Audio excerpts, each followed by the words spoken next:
Hi guys! Dito ngayon ay mag-unboxing tayo ng aking na-order sa online. Ito yung ating photo molder.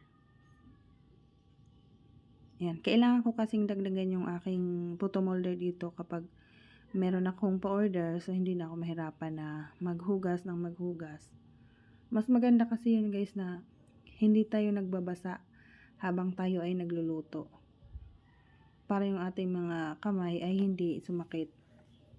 Tingnan nyo yung pagkakabalot ng photo molder, napakaganda. Kahit ibato mo yan ay hindi yan magka-crack.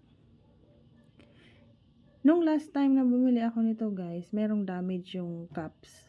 Kasi hindi siya maayos na naibalot ni seller. Ayan. Chinek ko dito yung code ng cups. Magkaiba sila pero yung quality ay the same lang. Napakadaling linisan nito guys kasi medyo glossy yung texture ng photo molder. Yan. Magkaiba sila ng size. So, okay lang din guys. Hindi naman nagkakalayo yan.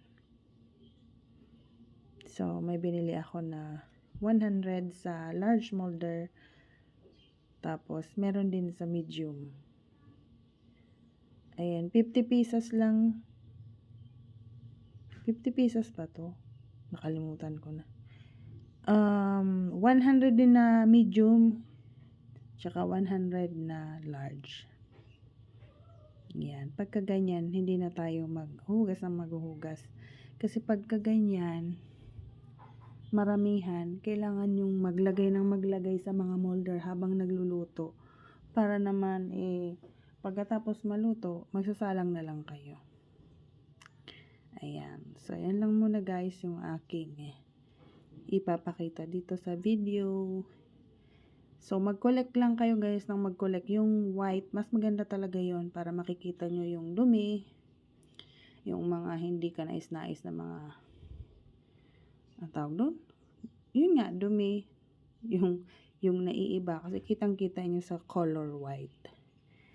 Thank you for watching. Bye!